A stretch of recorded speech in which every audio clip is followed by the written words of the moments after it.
So ako po ay nagpapasalamat sa Panginoon dahil after 1 year nakadalaw kami sa Baguio at nakapag-minister kami kay Pastor Joe. No? Alam niyo si Pastor Joe may pinagdadaan ng pagsubok sa buhay niya at nag-usap kami ng pastor sa pastor at medyo gumaan po yung kanyang nararamdaman at nadalaw ko ang puntod ng aking mga magulang. Ayan. At nakapag-fellowship ka ng aking kapatid, yung aking malambing na kapatid. Yan. So masaya po ang aming pagsalamat sa Panginoon. At alam nyo ba na pagpunta namin sa Baguio ay nakakita kami ng swab test, natakot na kami. Balik na lang tayo, mukhang may swab test dito. Yung pala hindi kami isa swab test. No? Pero pagkatapos ngayon ay meron na pong swab test ang Baguio dahil dumadami po ang cases. No? Napakabait talaga ni Lord. No? Pinadaan lang kami ng Baguio. Amen. So, mga kapatid, ipag-pray po natin ang ating bansa. No? At iba po pinagdadaanan ng ating bansa. No? Naapektuhan po tayo. At pero wag tayong matakot. No? Dahil meron tayong Panginoon sa ating buhay. Kailangan maging sensitive lang po tayo sa gobyerno, sa tao. Kasi ako na rin mag-a-announce na bantayan lang po natin ang announcement ng gobyerno at bantayan rin natin yung cases. Kasi baka naman, baka lang na bumalik po tayo sa online. No? Hindi muna tayo magsa-service kasi maging sensitive po tayo sa mga tao sa paligid natin. Okay? Baka mabash tayo dahil Dahil marami nang ang cases, tapos meron pa tayong ganito mga gawain, no? So, ipag-pray lang natin na maghintay po kayo ng announcement. Amen? Pero huwag tayong matakot dahil makapangyarihan ng ating Panginoon. Yun nga pag-uusapan natin ngayon. Amen? Tayo po ay manalangin sa Panginoon. Lord, kami po ay nagpapasalamat na tunay po, Ikaw ay napakabuti at Ikaw ay makapangyarihan at Ikaw ay pwede namin pagkatiwalaan sa lahat ng aming pinagdadaanan, sa pinagdadaanan ng aming bansa. Lord, we pray that You are a God who is in control, You are a God who is sovereign, and You are a God who is on the throne, Panginoon, sa aming bansa. Na Lord, Ikaw ang nagahari, Ikaw ang namumuno, pati sa aming mga tagapamahala ng IATF, Panginoon. Lord, dalangin ko, Panginoon, na gabayan mo po ang aming bansa. Tulungan mo po kami makaahon sa problemang ito, Panginoon. Lord, dalangin namin na, Lord, mabawasan po ang pagkalat ng virus. Bigyan mo po ng kalakasan ng aming mga doctors and nurses at na frontliners, Panginoon, na magpatuloy sila at huwag silang sumuko. At dalangin ko, Panginoon, na Lord, tanggalin mo po ang takot ng mga tao. Kami po ay magtiwala sa iyo dahil, Lord, nakikita namin Ikaw po ang aming pag-asa. Salamat po, Panginoon, dahil meron Diyos kaming malalapitan, Panginoon. Lord, pagpalain mo po ang mensaheng ito na naway, Lord, lalo naming maramdaman na meron kaming Diyos na mapapagkatiwalaan sa aming buhay, Panginoon. Salamat po sa bawat isa na dinala mo dito. Ihanda mo po ang puso namin na makinig. At dalangin ko, Panginoon, na ma-encourage kami. Magkaroon kami ng pag-asa sa salita mo. Pagpalain mo po ang aking boses, ang aking salita, Panginoon, ang aking isip, dahil lahat po ay manggagaling sa iyo, Panginoon. Sa iyo po ang papuri at pasalamat sa pangalan ni Jesus. Amen. Amen.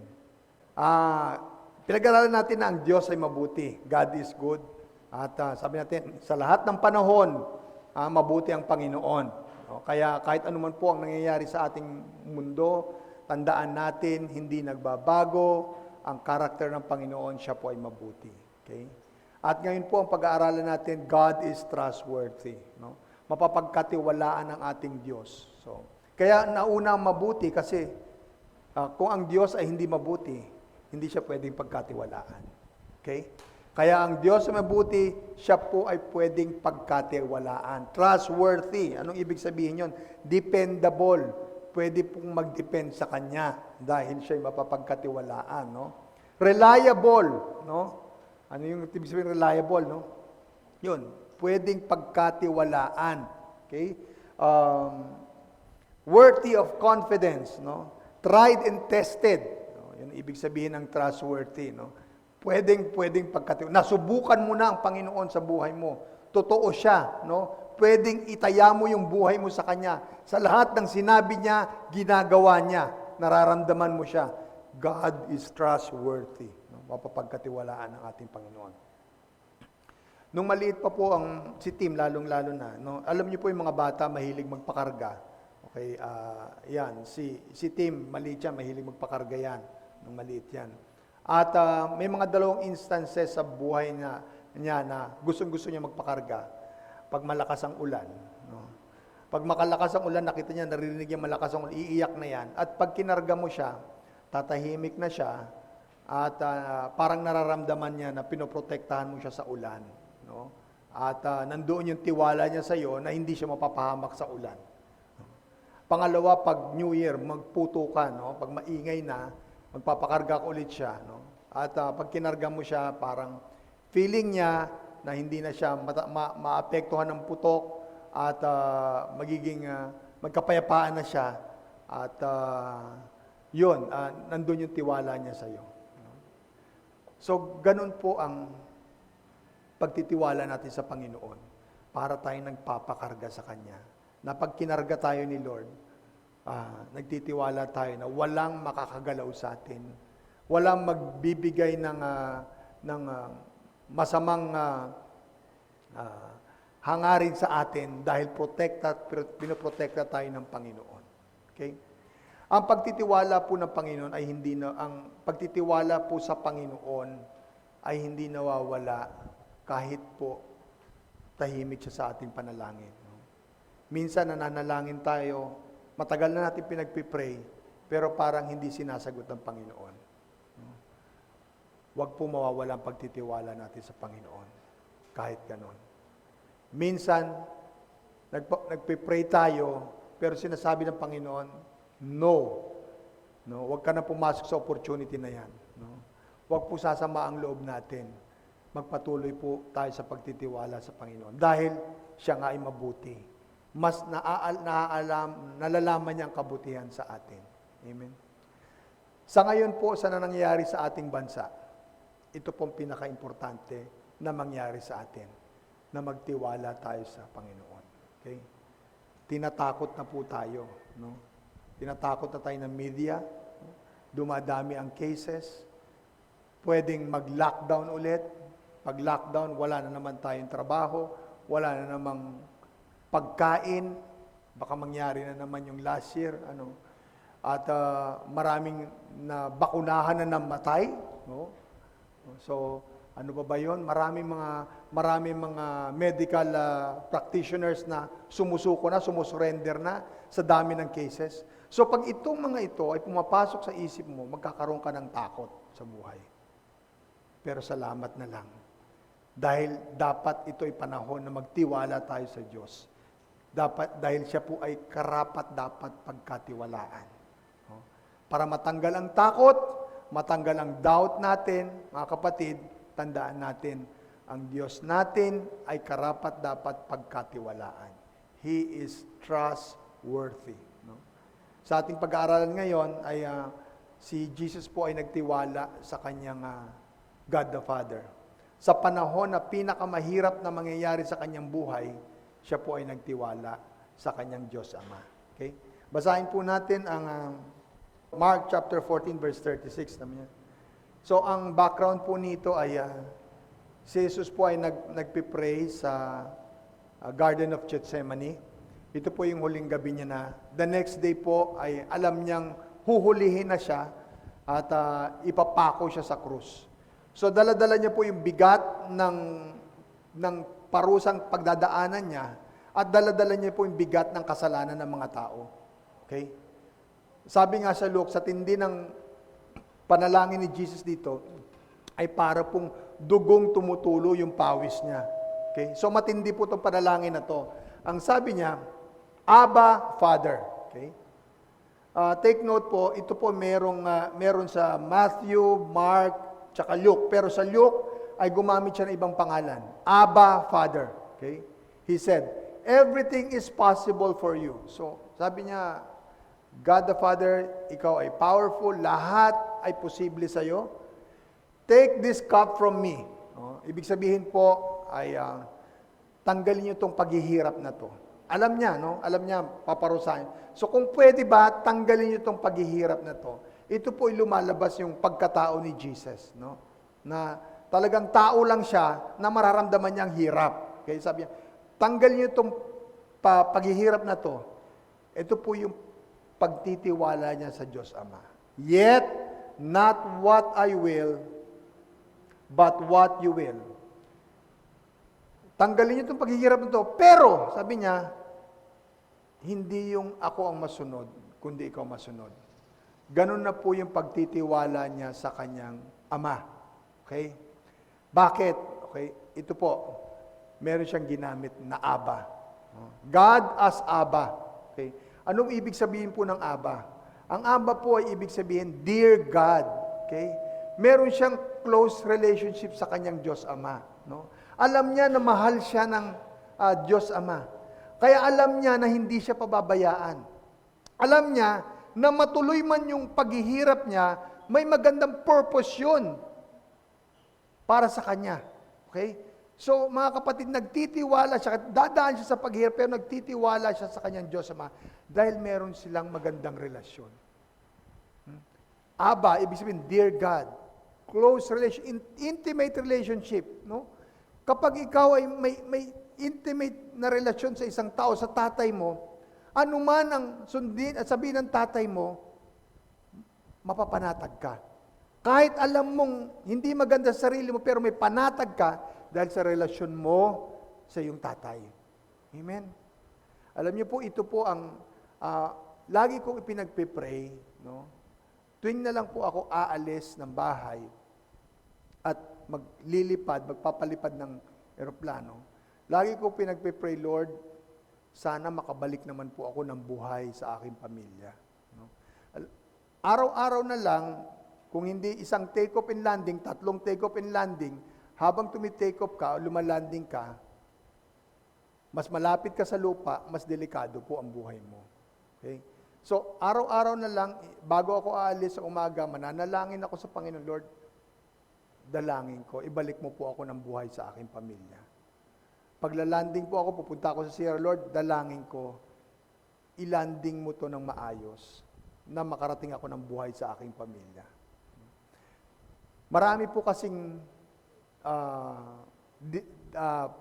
paraan para madisgrasya. No? Unang-una, magkamali ang piloto, disgrasya. Pangalawa, may sira ang eroplano, disgrasya. Pangatlo, pag pumasok ka sa bagyo o sa snow, sa wala kang makita, maring disgrasya. O magkasagian kayo ng eroplano, disgrasya. So, maraming disgrasya sa trabahong ito. Kaya ang panalangin ko, Lord, nagtitiwala ako sa iyo. Ibalik mo po ako ng buhay sa aking pamilya. At by the grace of God, mga kapatid, ako po ay nakatapos at nakapag-retire nang wala pong aksidente at walang insidente at buhay. No? Dahil ako po ay nagtitiwala na hindi ako pababayaan ng Panginoon. Amen. Napaka-importante po yung close relationship mo sa Panginoon.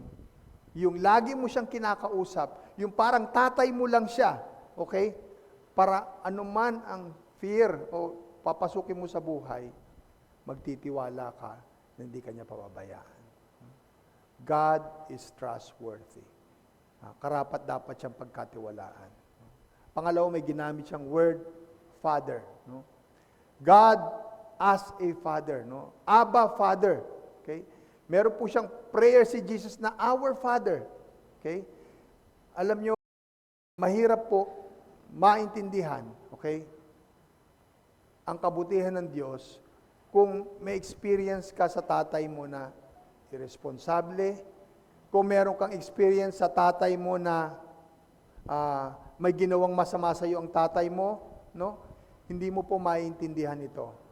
Pero ang basis po ng pagtawag natin sa Father ay yung basis ni Jesus.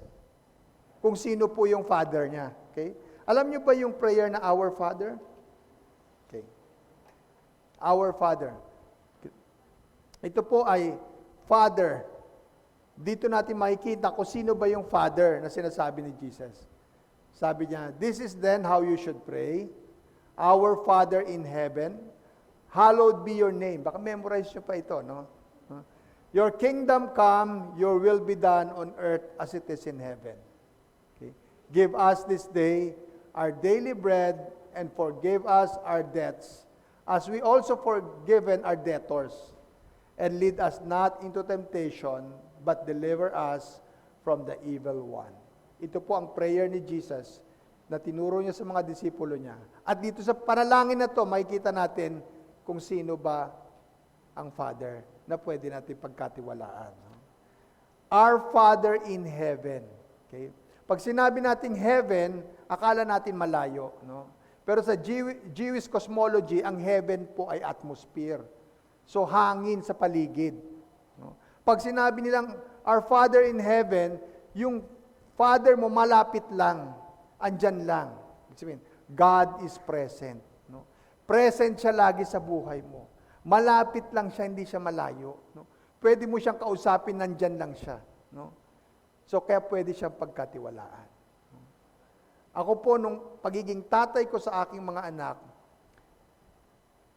mas maraming panahon na wala ako sa kanila. No? Minsan nga, na-hospital si Abby, wala ako. Nasa malayong lugar, nasa Canada ako. So wala akong magawa. No? Wala akong magawa kundi mag-pray na lang, no? Pero ang ating Panginoon, ma-hospital ka man, nandyan lang siya. God is present. Malapit lang po siya. Minsan physically present ako sa aking mga anak, pero pag kinakausap nila ako, hindi ako nakikinig dahil nagbabasa ako ng news, ano? Basa naman, hindi nakikinig si Papa sa atin. Nagbabasa ako ng news. Physically present, pero malayo rin ako sa kanila. Ang ating Panginoon, kausapin mo siya, nandyan lang siya. Kausapin mo siya, buong puso, nandyan lang siya. Hindi siya mawawala. God is present. No? Hallowed be thy name. No?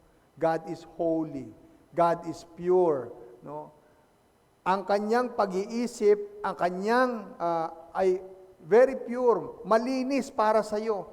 Wala siyang kasalanan, wala siyang iniisip na masama sa iyo. Ganun po ang ating Panginoon. Kaya pwede siyang pagkatiwalaan. Mahirap po yung taong nag-iisip ng masama sa iyo. Paano mo pagkakatiwalaan yon? No? Ako minsan, nagagalit ako sa aking mga anak. No? Minsan sa galit ko, nakapagsalita ako ng masakit. Di ba? Ganyan, may mga gulang. Nasasabi mo masakit. No? Kahit mahal mo mga anak mo, kahit magandang intensyon, nagkakamali ka, nagsasabi ka ng masakit. Pero ang Panginoon, siya po ay pure, holy, hindi po nagsasabi ng masakit. Ang iniisip niya ay kabutihan mo. God is pure. No? Thy kingdom come, thy will be done as on earth as it is in heaven. Okay? Ang Diyos ay hari. Okay? Siya po ay hari ng mga hari. So siya po ay makapangyarihan. Ang Diyos po ay powerful. No? He is not only present, He is pure, He is powerful. Makapangyarihan ang ating Panginoon. Kaya nga po walang imposible sa Kanya. No? 2 years ago, babalik-balik kami ni Tim sa ospital. Nakikita niya lang na malakas ako, pero sa loob-loob ko, nangihina na ako. Gusto kong sabihin sa kanya, Tim, pagod na ako dito sa ospital na ito, hinang-hina na ako. Pero ang Panginoon, malakas po, powerful. Marami po siyang nagagawa na hindi kayang gawin ng tao. No? Kung nababasa niyo sa news, meron pong isang mayamang na anak ng mayamang Chinese ang namatay. No? Bilyonaryo po yun. No? Kaya niyang bilhin lahat ng ospital, pero hindi niya kayang bilhin yung buhay ng anak niya. No? Panginoon, He is powerful. Wala pong imposible sa Kanya. Kaya pwede siyang pagkatiwalaan. God is present, God is pure, God is powerful. Give us this day our daily bread. God is our provider. Ibinibigay niya lahat ng ating pangailangan.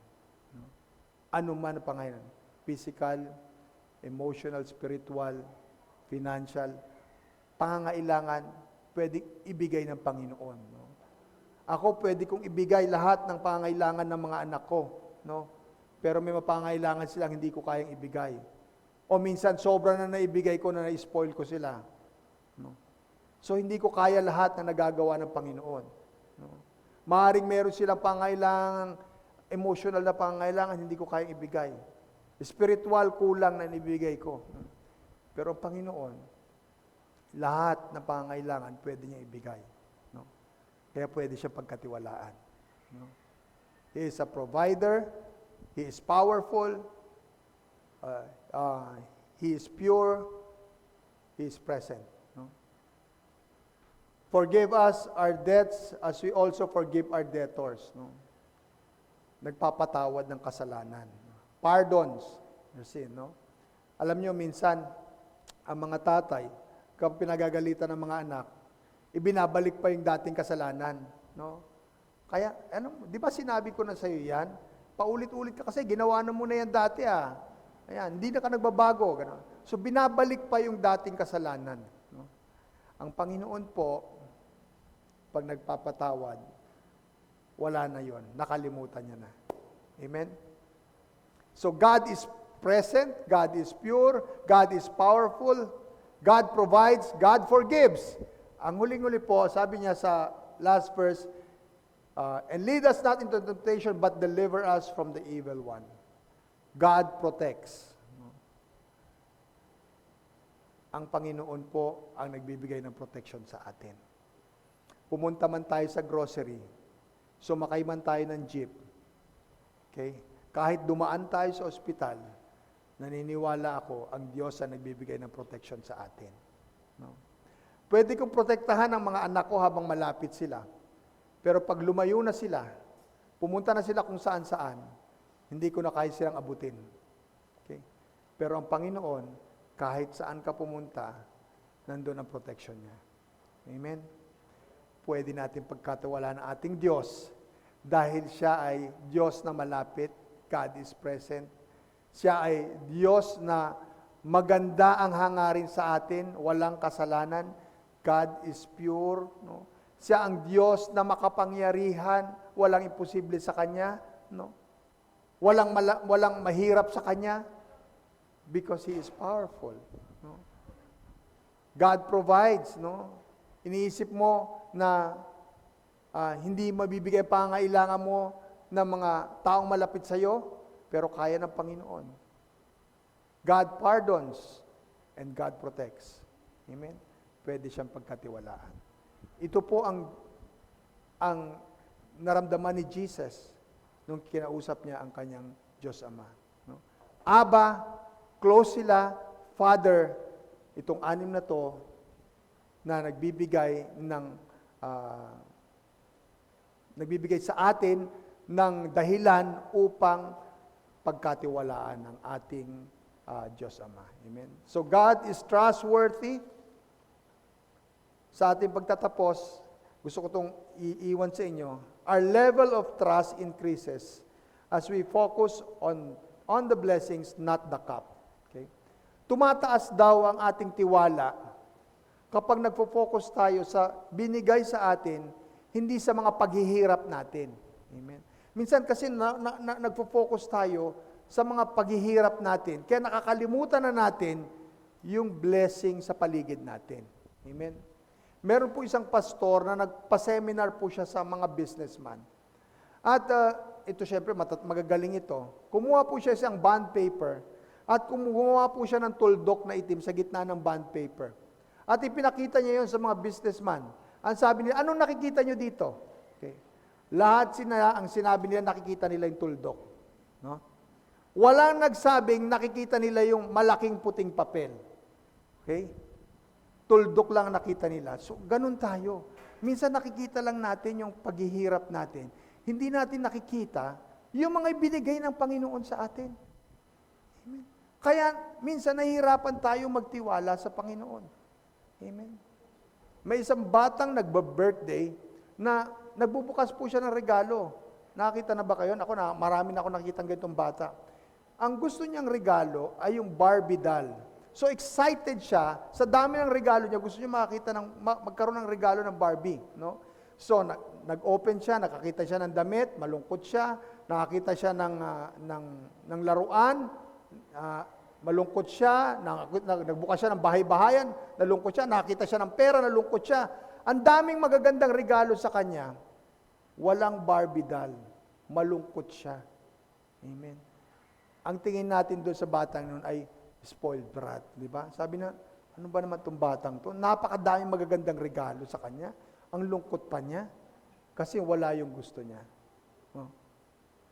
Alam nyo, parang ganun po tayo. No? Nang iniisip natin, lagi natin Lord, pag ito nakuha ko, okay na ako. Pag itong opportunity na to nakuha ko, okay na ako. Pag ito nakapasa ako dito, okay na ako. Lord, ito na lang. Please, nag-iisa lang ito. Ibigay mo na sa akin ito. Lord, please naman. No? Pag ito talaga maglilingkod ako sa iyo pag binigay mo to. No? Pag ako nakapasa, ibigay mo na to, Lord. Isang opportunity. One time, big time lang to. Okay na ako. Pag hindi binibigay ni Lord, nalulungkot ka. Hindi ka nagtitiwala. Kasi inihintay mo yung isang yung naibigay ng Panginoon. Hindi mo nakikita yung paligid mo, marami siyang binigay na hindi mo hiningi. Alam niyo mo, magpa-opera ng mata ay milyon-milyon para makakita ka. Kung nakakakita ka, ay milyonaryo ka. Ang magpa-heart bypass ay milyon. No? Kung okay ang puso mo, milyonaryo ka. No? Ang maglakad, yung pilay na turuan maglakad, milyon din ang gastos. No? Pero kung nakakalakad ka, milyonaryo ka. Okay? Ang mag-travel, pumunta ka sa ibang bansa para makasama mo ang pamilya mo, no? Gagastos ka ng 100,000 sa pamasahe sa eroplano. Kung kasama mo ang pamilya mo, wala kang gastos. No? Tingnan mo yung paligid mo. Bilangin mo ang blessing mo. Pag nakita mo yon, lalo ka magtitiwala sa Panginoon. Huwag mong titingnan yung isang wala ka. Kasi maraming binigay ang Panginoon sa iyo na dapat magpasalamat ka at milyonaryo ka. Amen? Ang Diyos ay pwede natin pagkatiwalaan. Amen? Sige. Tayo po ay tumayo at magpasalamat sa Panginoon. Amen. Lord, kami po ay nagpapasalamat sa iyo. Dahil ikaw ay ang aming Abba Father na pwede namin pagkatiwalaan.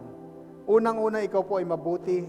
At dahil mabuti ka, pwede ka namin pagkatiwalaan.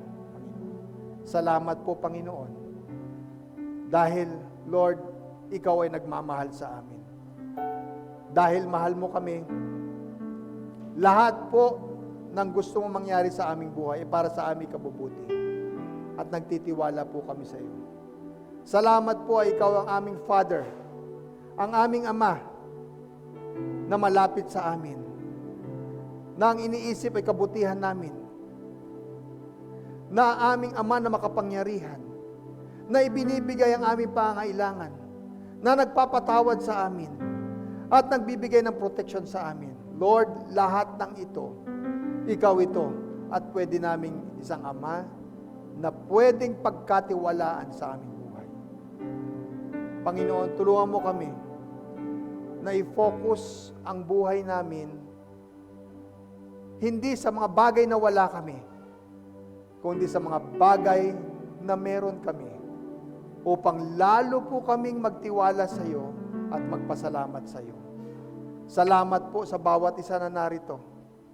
Panginoon, meron man kaming pangarap o hinihiling na wala pa, pero ngayon pa lang, magpapasalamat na kami. Dahil meron kaming buhay, meron kaming pamilya, meron kaming kalusugan, meron kaming kalakasan, at meron kaming Diyos na nagbibigay ng protection sa amin, Panginoon. Salamat. Ikaw po ang aming kayamanan sa aming buhay. Lord, sa iyo po ang papurit pasalamat sa pangalan ni Jesus. Amen. Amen. God bless you all.